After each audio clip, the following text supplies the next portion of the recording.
I actually feel uncomfortable around too many white people. I find I'm bonding closer with the natives, the Alaska natives. Really? Yeah. So, do you have a penchant for Native women who are homeless, in crisis?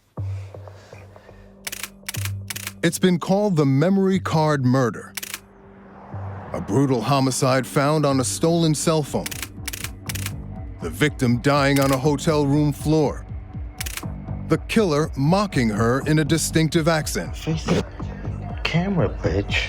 There's, at one point, blood coming from both sides of her mouth while the killer is sexually molesting her. He wasn't sexually molesting her. He was poking his fingers on her boob, okay? Is that not sexual molestation in your mind? It depends on the woman.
I've always suspected that some people aren't at all who they appear to be. To his wife, Brian Stephen Smith was a loving husband. To the Marriott hotel staff, he was a good colleague. To his mistress, he was a spinner of dark sexual fantasies. But to Kathleen Henry, an Alaska native living on the streets of Anchorage, Brian Stephen Smith was a stranger who offered a warm bed and then did something monstrous. Good evening. We're learning more tonight about the weeks surrounding the hotel killing of 30-year-old Kathleen Henry. 39 photos and 12 videos show in graphic detail the final hours of a dark-haired woman. The SD card where the files were stored was labeled Homicide at Midtown Marriott. She was like all beat up. I mean, her face was not even recognizable.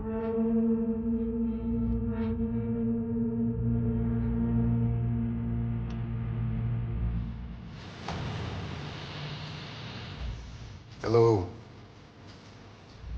Brian Stephen Smith was found guilty in February 2024 of murder, sexual assault, and misconduct involving a corpse.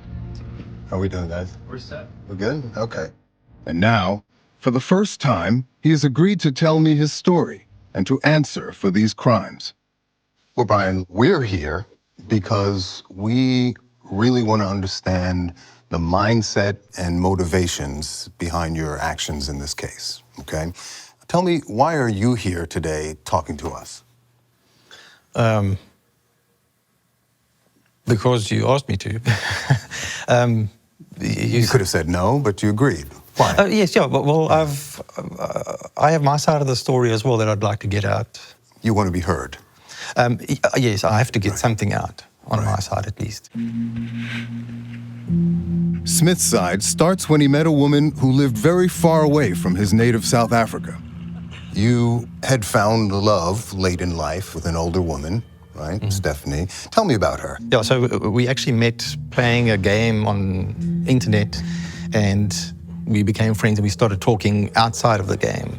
Mama, he's crazy, crazy over me. The folk singer from Anchorage fell hard and fast for Smith, just as his life hit rock bottom. In South Africa, things actually got to a bit of a bad point. I'd gone into a business deal that just went sour, and I lost a lot of money. And it's almost like everything just made sense, you know, just pack up and leave. You got nothing to lose here anymore. Take me back to the first time you stepped foot in this rather stunning land. What did you feel? What did you think? Well, it was amazing. It's the first time I've been out of South Africa. He's eating your plants. With camera in hand, Smith took to the Alaskan wilds and began shooting videos. This is the beaver dam. I don't know if this GoPro can pick it up, but there's a little beaver house over there. It's very similar to Africa. You've got the civilized, and then you've got the whole ethnic, rural, indigenous side of things. People that are living in an absolute, totally different world to what we live in. Are there many South Africans in the Anchorage area? I think there's 2 or 3 or 4. There might be more, but Maybe a handful. Yeah. It also seems like a good place for a secret life, if that's what you're looking for. Nobody knows you. There's lots of space. One could lose themselves in kind of withdraw from the world here if one wanted to. Yes, you could. You're correct. You can go get yourself a little cabin and you never have to deal with humans again. Right, right. Yeah. Whether Smith was looking for a second life or a secret one in Alaska, he struggled to fit into Stephanie's world. Are you still married? I signed the divorce papers about 2 months ago. Stephanie's a very social person. And she's got groups of friends that are in theatre and music. At first I thought, yes, I could do it. But then it was just too much for me. They were all trying to be nice. Right, Yeah. right. But that did cause a bit of problem with us. Yeah. Well, but let's be frank, right? She was an older woman. You were still quite young, and you had a roving eye, and soon an affair, right, with someone who shared a certain lust for sexual adventure. Is that fair, Alicia? Enter Alicia Youngblood, a young woman Smith met at work. Smith told police they started off as drinking buddies. Then things progressed. This crazy sex thing, it was just something that was happening and I delved into it. It was interesting for me that I had someone that I could do something and they would respond to it. Right. Actually, I think that's what the main thing is. She was responsive to it. You say there was a bit of rough stuff, right? She liked to be slapped around a little, choked, suffocated. Yes, Right. but it wasn't every time. She liked to see and hear stories about violence. That turned her on. That's what got the engine going. And this is all illicit, which probably made it even more exciting, right? Because you were married. Well, yes. The secrecy side of it, yes. Yeah. Soon, it sounds like the two of you were trying to outdo each other and coming up with mock sexual and violent role play scenarios, right? Yes.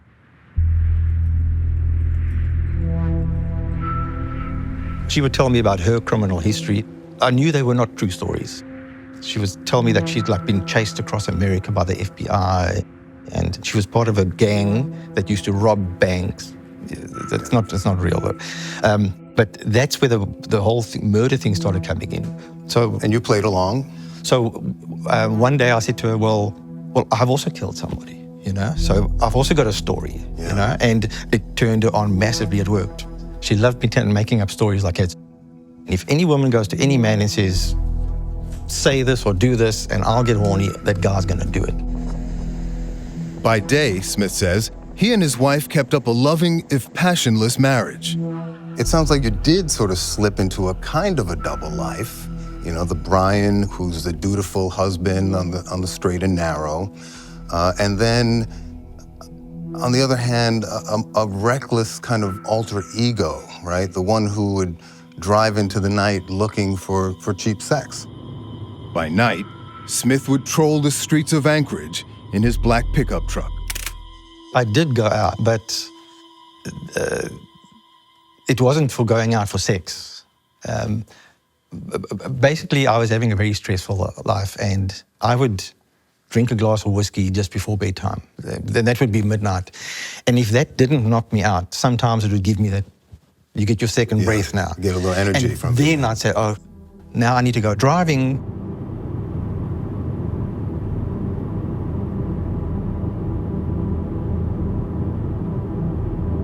It was probably about 9:30 at night. Okay. And he pulls up, and I was homeless, living in a tent, and it was raining that night. And he goes, well, it's raining. You want to ride around with me? And, and I was like, sure. Valerie Kassler was on the street one night when Smith drove by. He told her he was looking for a certain young working girl and asked her to help. You know the streets, Yeah. and I'm sure you're a pretty good judge of character. What was your first impression? He was nice. We went everywhere. We hung out out at the airport and watched the planes and stuff. I was with him till about 5, 6 in the morning. All night long? Yeah. When Smith stopped at a gas station to use the ATM, Kassler found herself alone in his car. That's when I dropped my phone. In the car? In his truck, yeah. You were in the front passenger Yeah, seat? yeah. And when I reached down, I grabbed 2 phones. And you get that chill feeling, You just got a vibe from it? Yeah. A feeling? Yeah, that something was not right. With Smith still inside, Kassler pocketed his cell phone, a decision on which the entire case would hinge. I went back to my tent and I turned it on, look and see if I recognize any phone numbers or if I recognize anybody on the pictures, and that's when I found it. You need your garbage. That's a sick mother.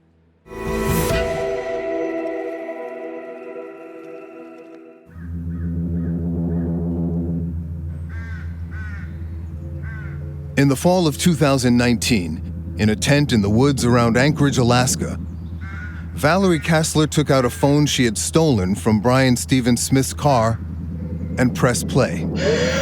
You need your garbage. What did you see at first? Him talking and his voice and her body laying on the floor of the hotel. She was alive, though, at that point. Yeah, and he stepped on her throat and he said, "You're not leaving here alive. I'm killing you." Oh, for fuck's sake. Are you still alive? I watched all of it, and it pulled out a wire, put it around her neck, and she was dead, and he was still doing things to her. For days, Kassler refused to leave her tent. You stayed in the woods because you were I was paranoid as hell. scared. Yeah. But she worked up the courage to turn the videos over to the police.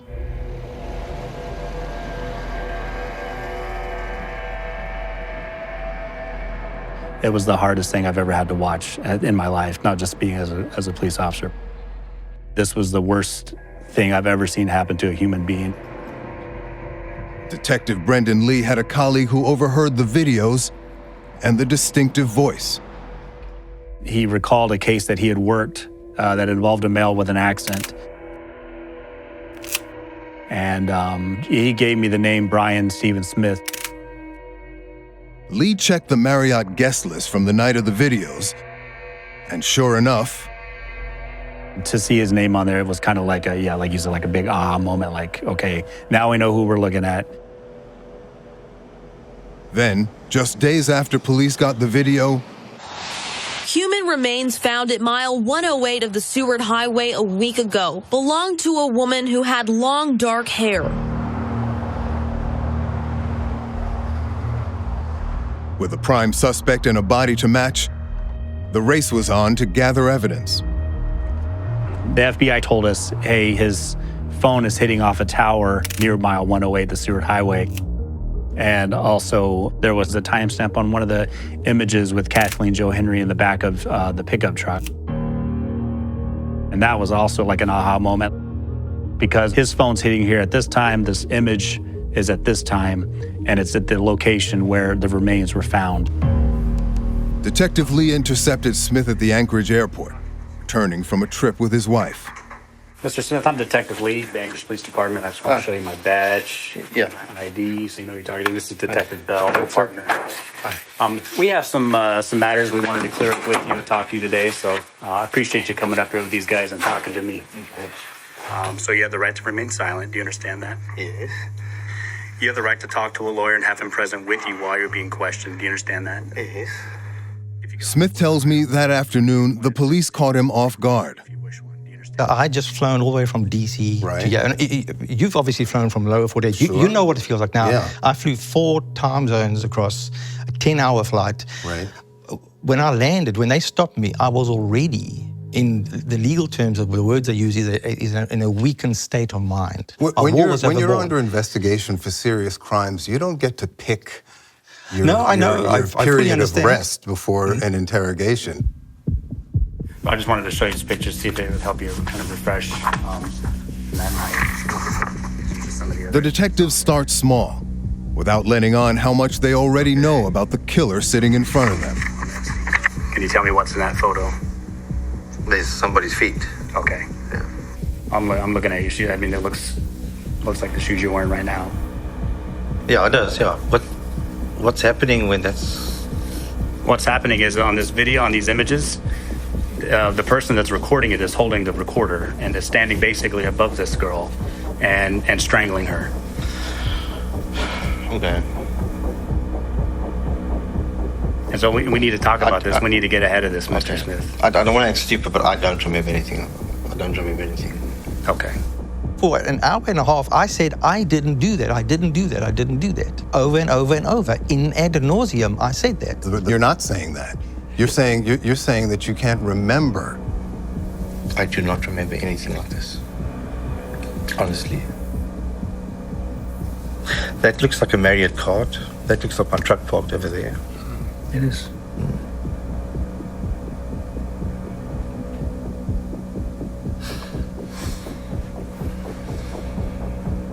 Piece by piece, detectives disclose photo evidence. Smith's hands, his stomach, Smith's truck, and license plate. There's cameras out on the highway at the way station, so there's no doubt about it that Inbound you were and out there. Yeah. No doubt about it that you were out there. Look, I don't remember anything else. Really, I'm sorry. Then, about 2 hours in, Smith starts to crack. Look, this sounds very serious. No matter what, I'm going to be in deep. So, okay, I'll tell you what I remember. Okay. The next day at work, I saw something dripping out the back of my truck. And I was like, what the hell? And I opened up, and there was somebody there underneath. There was a blue, like a tarp at the back of my truck. And the back flap doesn't really lock. I've actually put a padlock on now since then. And I saw somebody, and I was like, what the hell? What must I do? What must I do? And then the one night I thought, well, I've got to get rid of this. I can't. And I drove out, and I did. I went and dumped it. So, yeah, I did dump it, but yeah. What was in the back of my truck was not Kathleen Henry. You're saying that you didn't keep the body in your truck for 2 days and then dump her on the side of the road as you recounted to police? Well, when I said to the police the body, it's because the police had told me that there was a body in the back of my truck. I did not know what was in the back of my truck. There was something. You told them that you looked under the sheet and could tell it was a body. You told them that. It was not a body. It was. I've seen a YouTube once of a bear cub that was skinned, and it looked, in my mind, X-ray vision through that. That's what that could have been, or it was a mannequin or like a sex doll or something. It smelled. Are you somebody who's incapable of telling the truth, Brian? The problem is when I speak the truth, people don't believe me. I think Brian Stephen Smith is a person that I'd say he's a sociopath. You know, if you looked at his life, he would just look like your normal everyday. I go to work, I come home, this is my wife, we go on vacations, and I play with drones and like to shoot guns for my hobbies. I wouldn't say split personality, but he was definitely somebody that knowingly was trying to, live two different types of lifestyles. For police, the double life of Brian Stephen Smith now comes into sharp focus. Do you have any other Facebook accounts that aren't just Brian Smith? Oh, yeah, sure. I've got one called Bradley Phillips. Bradley's a real... He's like my alter ego. He's racist. He can make racist jokes and stuff like that. Smith's alter ego offers police a new strategy. You think good Brian wanted bad Brian to get caught? That's why somebody made it so easy for us? They urge good Brian to confess to what bad Brian has done. Right now, good Brian, I'm assuming, is who we have here. What do you feel right now about this woman? Well, she's a pretty girl. And if she ended up like that, that's such a waste. So, knowing Several hours in, Smith seems to sense the net tightening around him. Well, I'm sure in the back of my mind I knew that I was involved there somewhere. It's stupid to believe that someone else killed someone and put them in the back of your truck. You knew in the back of the head, the side of your head, front of your head, you knew you had killed somebody. Yeah. I can tell you for a straight fact, I did not plan to do this. Okay. I've done it. I admit I've done that. I'll sign a piece of paper, yes, I did it. I know I did it. Yeah. Before we do that, With Smith's full-throated confession in hand, the detectives think they're done. just have a seat. Just have somebody get somebody. Okay. And then Smith drops the biggest bomb of the case. Are you guys in a rush to go home? Are we in a rush? Yeah. You want to talk some more? We're not in a rush. We got all night. I picked up a very drunk girl. My wife was gone. She was away for the weekend. I had to go home. And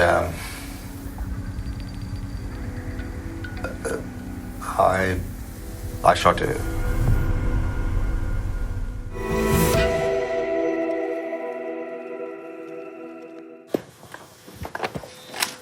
Are you guys in a rush to go home? Are we in a rush? Yeah. You want to talk some more? We're not in a rush. We got all night. 5 hours into a police interrogation, Brian Stephen Smith had already confessed to the murder of Kathleen Henry. If I'm going to burn on the electric chair for one, I might as well do it for two. Then, Smith volunteered details of a second murder, and police realize they've caught a serial killer. I shot this girl and then I went and dumped her out on that little side road going towards Butte when you turn off the highway. This is how you recounted it to the police. Your wife was away, you were drinking. You hit the streets, as in your words you were known to do. You went to get some liquor and you spotted her. She wanted booze, I knew that. She was drunk. She had a half a bottle of R&R on her there. And she was really drunk. She was slurring it. And I picked her up and I said, hey, you want some warm food and a warm place to sleep tonight? You bring her home. You were afraid, you tell the police, that she was going to leave her odor in the home and your wife would detect it.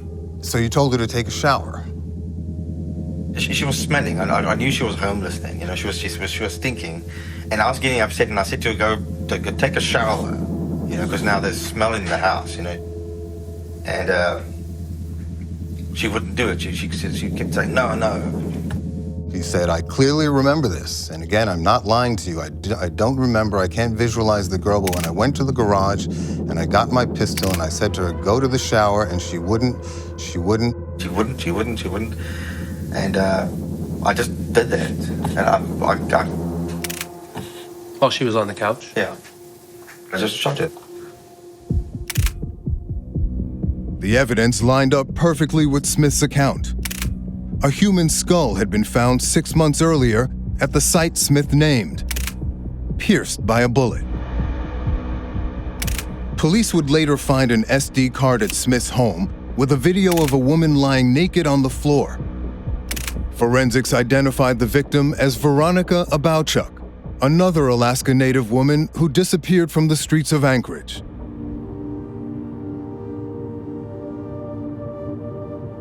Veronica was my best friend, and I loved the hell out of her. I knew her daughters, you know. They wasn't working girls. They were just women that had drinking problems, you know. For Valerie Kassler, who uncovered evidence of Smith's hotel room murder, this second case hit even closer to home. I remember the last time I talked to her. She said she was going to the liquor store, she's gonna get a bottle. And she had to go meet up with somebody. That must have been him, because that was the last time I ever saw her. Smith's photo evidence and confession left virtually no doubt about his guilt. But today, Smith is trying to sell me a story that sounds nothing like the one he admitted to police. Tell me what happened that night that you brought Veronica Abowchuk to your house. The person that I shot was a fictitious event. It was not Veronica. Veronica, if that lady was Veronica, that woman walked out of my house, Alicia and her got in a vehicle and they drove away. Well, then that wasn't Veronica, because the person that you murdered in your home, whose forensics lines up with Veronica Abowchuk, right? She didn't walk out of your home. That was Alicia Youngblood. That wasn't Veronica. Smith now recants his detailed confession to the Abowchuk murder, and he's trying to persuade me that his confession was all based on fictional role play with his former mistress, Alicia Youngblood. The story I told them was a story that Alicia and I had made up about driving around, you meet someone and take them home, they make you angry, and you shoot them. I had told Alicia before. You're saying that was a made-up story? Yes. Did you make up the part about defiling her corpse after you killed her? Oh, no, that was Alicia and myself's story. You told the police that after murdering her, you sexually defiled her body by sticking your fingers, your hand inside of her. It sounds very much like paraphilia. Do you know that term? No. Paraphilia? Characterized by abnormal sexual desires, typically involving extreme or dangerous activities, sometimes intense and persistent interest in inflicting sexual violence or torture on a living person or corpse. I don't like hurting people. You don't? No. And you're telling me now that what you told the police is false, that you did not murder Veronica Abowchuk? No, you must remember that interrogation was done under duress. Well, all interrogations are arguably done under duress, but there was nothing unfair about it. And in fact, you could have stopped talking at any point. And instead, you volunteer a completely different story about an earlier crime. I was in a weakened state of mind. It made sense to me there that I need to cover all my tracks. Alicia might have told them that story, and I don't tell them and they think I'm lying. In fact, Alicia Youngblood had told police a story, in secret, on a tip line 1 year earlier. The first time that I talked to Miss Youngblood, she was nervous. You could tell that talking to her on the phone. She said Smith had showed her a video of a dead woman.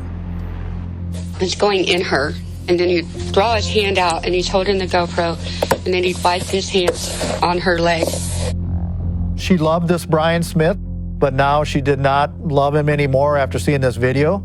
She was very adamant that she thought this video was real. The pictures are her breast, and he's grabbing them so hard that the blood is pooling. Youngblood tried to goad Smith into sharing evidence so police could arrest him. Y'all don't know what I'm doing to get this information. I'm doing all kinds of crazy sexual acts with him to get this information out of him and having to pretend to like it. She took this fantasy stories, these make-believe stories of ours, and she took it and she started bringing in real people's names. And I said to her, no. Smith was cautious not to give Youngblood any proof, and police soon dropped the case. I can't do this anymore. He's getting more wild. Alicia Youngblood left Alaska. She never got the chance to testify against Smith. We were informed that she had passed away in Oklahoma. It was most likely she took her own life. The next phase of the case is the opening statements. It wasn't until 3 years later, in February 2024, Smith would take center stage in a horror show of his own design. After this trial, you will all carry the burden of knowing. The burden of knowing that Brian Smith lived, worked, walked among us, mingling and targeting the most vulnerable among us. Smith's hour in the limelight was just beginning.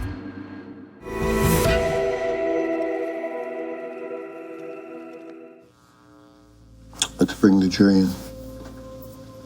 This is a statement. Call your first witness. My name is Christy Grimaldi. How are you related to this case? Why are you here today? Veronica Abouchuk is my mother. I'm her oldest daughter.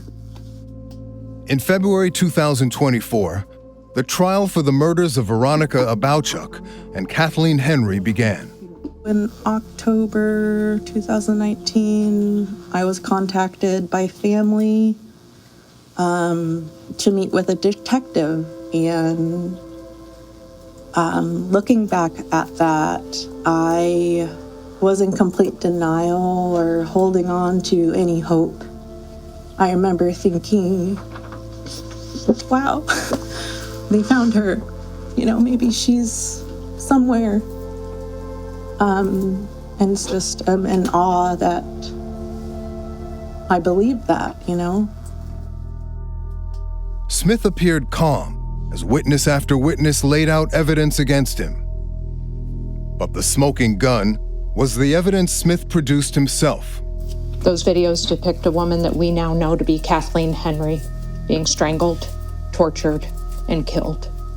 When we show those videos, they're going to be broadcast on that TV facing this way so that members of the general public don't see them. Police say you're the man in the video. What do you say? No, it's not me. I needed a way to push past Smith's denial.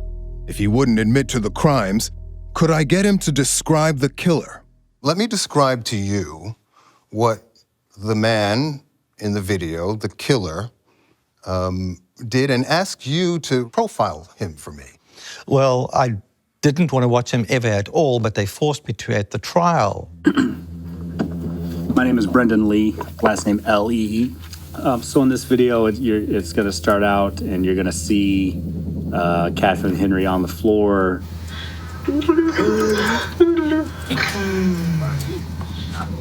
Are you lying? Are you lying? There's, at one point, blood coming from both sides of her mouth while the killer is sexually molesting her. What did you think when you saw that? He wasn't sexually molesting her. He was poking his fingers on her boob, okay? Is that not sexual molestation in your mind? It depends on the woman. It depends on the situation. Well, obviously the situation was non-consensual. She's laying there dying. He's telling her he's killing her. Yeah. He stands on top of her stomach at one point. He laughs maniacally. What did you make of that?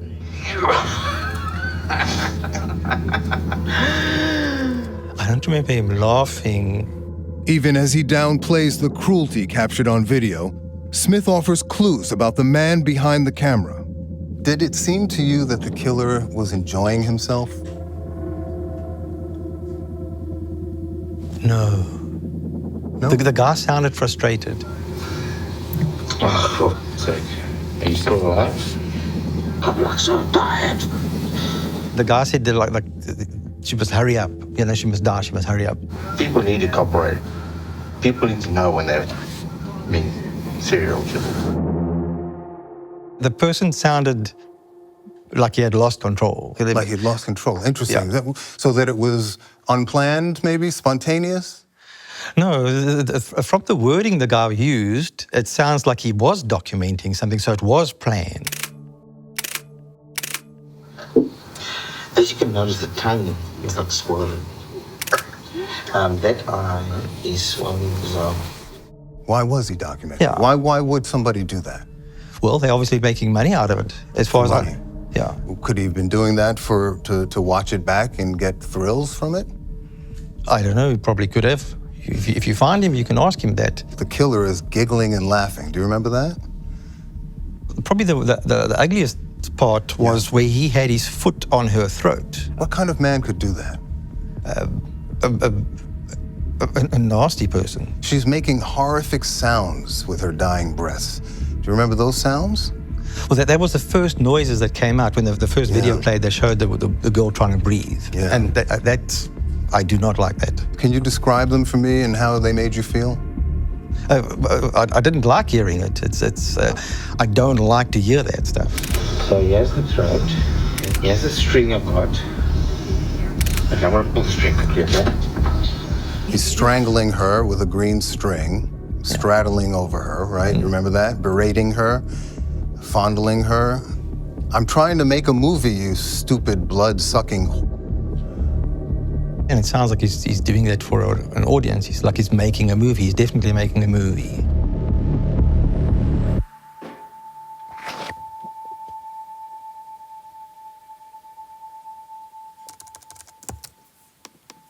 I'm trying to make a movie, you stupid whole bitch. Weeks after I met Smith, I finally got access to the murder video itself. I can now see what Smith meant by the killer making a movie. For all my fans out there, hit the like button, please. Just take it, swallow it. Let's do a nibble shot while we're at here. Do like an angle, like an action shot. In Smith's twisted mind, he's a film director, and this atrocity is his blockbuster movie. You live, you die. You live, you die. Sadly, in my movies, everyone dies. I get the Oscar, bitch.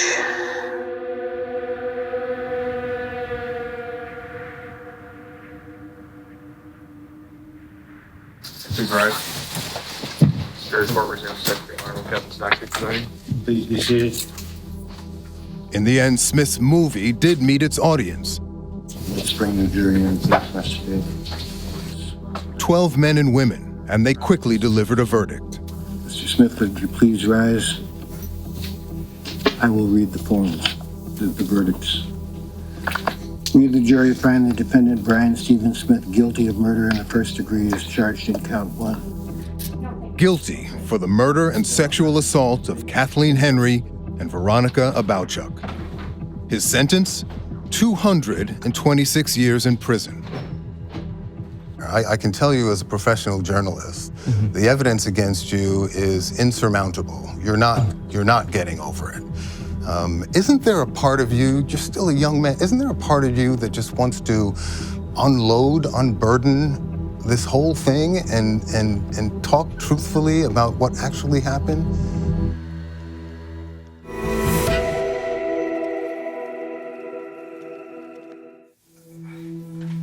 You're glad you're not going to be able to hurt anybody else? Yeah. But I was hoping that it would have just been that one. I was hoping that that anger in my system would have been out. You know, I don't like to know that I've done that to someone. I don't like that. It's been 10 years since Brian Stephen Smith first left South Africa for a new adventure on the Alaskan frontier. At one point, you told the police that Alaska is the perfect place to murder someone. Yes, but people come here because they antisocial. And if you look at the distances between places, yeah, you could just go dump a body just 5 minutes out of town. Murder is the third leading cause of death among Native American women. Smith killed 2 of these vulnerable women, at least 2 that we know of. Did you engage in any sexual violence with Native South African women? No. He told me one of his victims was as young as 15, where he's from. I think 15 was the youngest. Okay. But on the other hand, we don't know. We do not know, really. The South African police say they're looking into you now. Any idea what that might be about? Okay. Again, right in the beginning, Alicia and myself were telling stories, and the first stories I told her were about South Africa. More stories. Yeah. If I can find any poetic justice in this tragic story, it's this.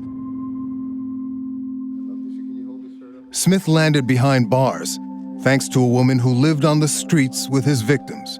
What do you think would have happened without that video? Had you not found it and brought it They'd forward? probably still be investigating, and he still probably would be a free man, hunting and killing women. And there'd probably be more bodies than what there was. When you heard the verdict, what did you think? That was on my birthday. What a birthday present. Yeah. Yeah. Kassler remained on the front lines from the moment she turned over the smoking gun SD card. Those images that you saw, timing and all of that aside, have those stayed with you? In my head? Yeah. Yeah. I just wanted them to go home. And what do you mean by that when you say you wanted them to go home? I wanted their parents, their family, to be able to mourn and, properly, instead of burying an empty box. Smith tells me he now plans to file an appeal, and I end the interview with one of my own. You're going to live with this story, this defense that you've concocted in your mind that no one believes, Brian. You must know that no one believes the alibi, no one believes that you're not the man in the video. I mean, again, there's a mountain of forensic evidence against you. Are you going to just live with this? There is no DNA evidence. There's no evidence proving that anyone was in my truck. The only evidence in my truck is the evidence of my alibi. So and I have 5 pages of quotes from your own lips, Brian, full of admissions and confessions. Yes. And acknowledgments and appreciation for the police and self-awareness that you've gone too far and now you're in deep. Yes, that is non-confrontational de-escalation. I don't think anybody would consider that de-escalation. That sounds like a guilty man who's coming clean. In the end, Brian Smith's double life culminated in a single fate: a life sentence in an Alaskan prison. I got no one to talk to now. What's that? I've got no one to talk to now, so none of my friends will ever. Well, this is my fault. I've dug my own grave here. I did this to myself. I can't blame anybody else,